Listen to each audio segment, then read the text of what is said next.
A pleasant day to each and every one of you. We are all gathered here today to witness the groundbreaking ceremony. To begin with, let us all listen to a small introduction from the owner of the project.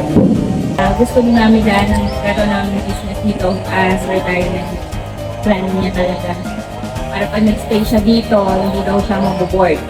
And dahil mahilig niyang gumala ang mga pamangkin and mga apo, so we come up to this project na magkaroon ng glamping resort.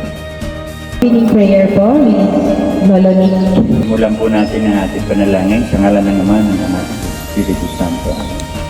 Amang makapangyarihan, maraming pong salamat sa biyayang ipinagkaloob mo ito sa kanilang pamilya. ACES General Construction, Engineer Randy Dimas po.